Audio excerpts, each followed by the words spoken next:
Au nom du Père et du Fils et du Saint-Esprit, ainsi soit-il.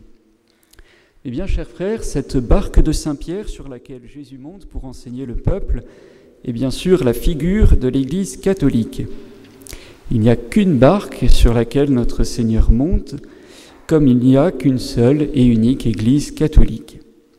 Et le pape Léon XIII, dans l'encyclique Satis Cognitum, le 29 juin 1896, explique en quoi l'Église est une, ce qui la rend unique.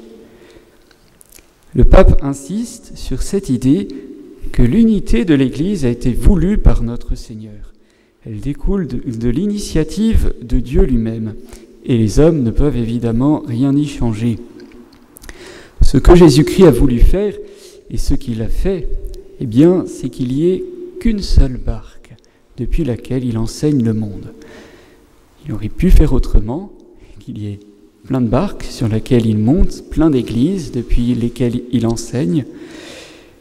Mais le choix qu'a fait notre Seigneur procède de sa volonté libre, et toute la question consiste donc à savoir ce que, en réalité, il a voulu. Il faut, dit le pape Léon XIII, et cette phrase est importante, rechercher non pas de quelle façon l'Église pourrait être une, mais quelle unité a voulu lui donner son fondateur. Et dans l'épître aux Éphésiens, le bon Dieu, mes bien chers frères, pour mieux montrer ce qu'est l'unité de son Église, nous la présente tout simplement sous l'image d'un corps animé, dont les membres ne peuvent vivre qu'à la condition d'être unis avec la tête et d'emprunter sans cesse à la tête, sa force. Séparés de la tête, les membres meurent. C'est ainsi, mes bien chers frères, que notre Seigneur a institué l'Église. Il est la tête, et nous sommes les membres de cette Église. Elle est unique, il n'y en a qu'une, elle est une, car elle est unie comme un seul corps par les liens d'une société. Mais sur quoi repose cette unité ? Eh bien, sur l'union des intelligences, nous dit Léon XIII, car lorsque les intelligences sont unies, eh bien alors les volontés, les actes vont s'accorder. C'est pour cela que notre Seigneur a voulu que l'unité de foi existe dans son Église, car la foi, c'est le lien qui unit surnaturellement les intelligences à Dieu. C'est à elle que nous devons le nom de fidèle. Ça vient de fides, c'est-à-dire la foi. Pour qu'il y ait donc cette unité de foi, eh bien Jésus-Christ a institué dans l'Église une unité de gouvernement, une unité de culte. Le gouvernement, eh bien, ce sont ceux qui ont charge de transmettre fidèlement, sans l'altérer, la doctrine catholique. Ce sont bien sûr le pape et les évêques, l'Église enseignante. Mais notre Seigneur n'a pas voulu que sa doctrine, que ce que nous tenons comme absolument vrai par la foi, soit soumis bien sûr aux caprices ou au jugement des hommes, selon toutes les lubies des époques.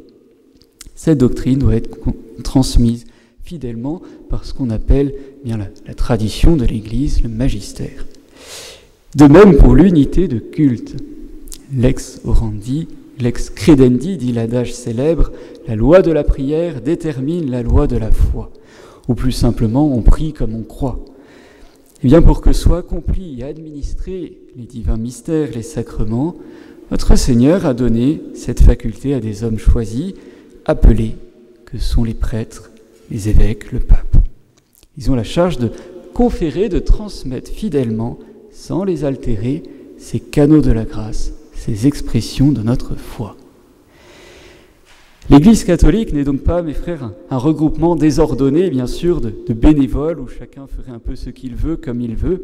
Non, l'Église est une société, un ensemble d'hommes agissant de concert en vue d'un but, selon un ordre, avec une hiérarchie.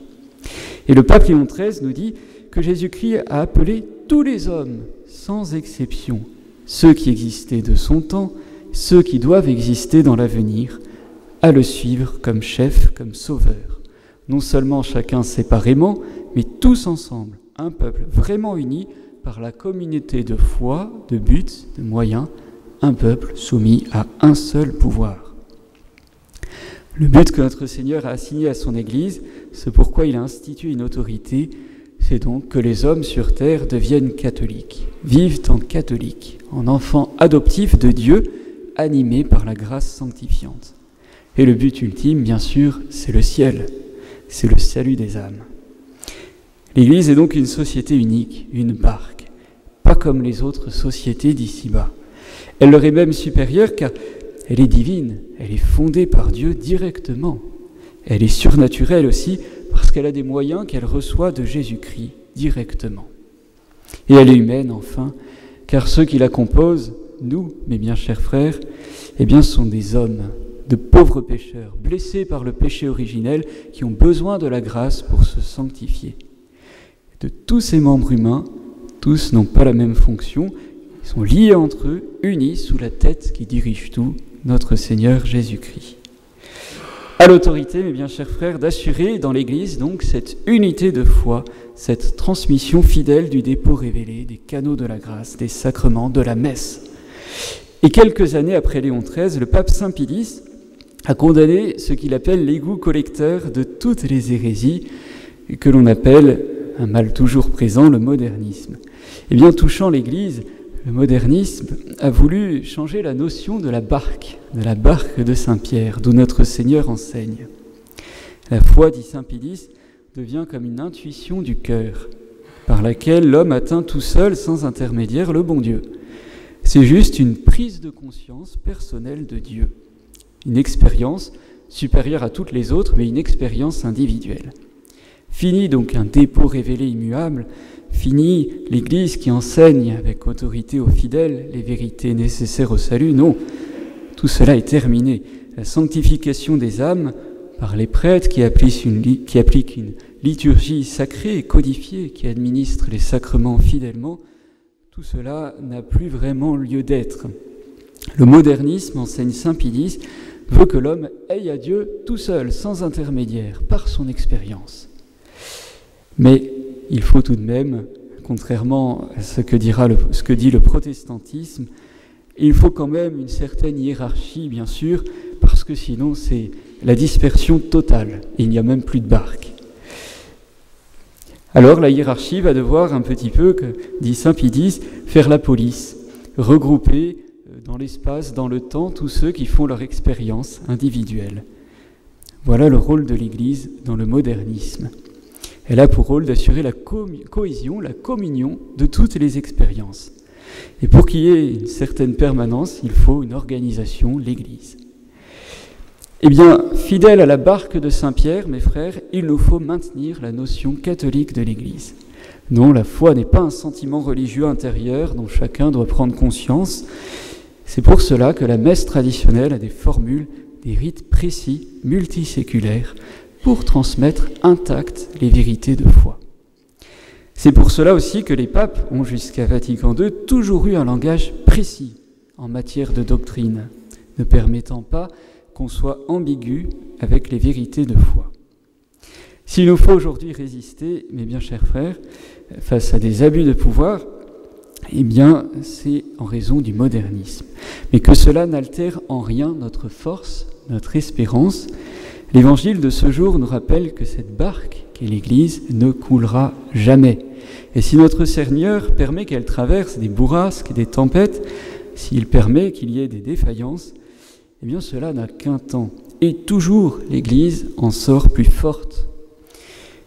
Sentant venir cette tempête il y a quelques années, cette tempête du Concile Vatican II et de son humanisme, le pape Pie XII disait qu'il suffise d'affirmer que si le Christ est la tête de l'Église, le Saint-Esprit en est l'âme. Il est là, il est présent. N'oublions jamais, mes bien chers frères, donc que l'Église est une société surnaturelle, que les hommes peuvent défaillir, mais pas Jésus-Christ, ni le Saint-Esprit, car ils sont un seul Dieu avec le Père. Tournons donc nos âmes vers lui, au nom du Père et du Fils et du Saint-Esprit, ainsi soit-il.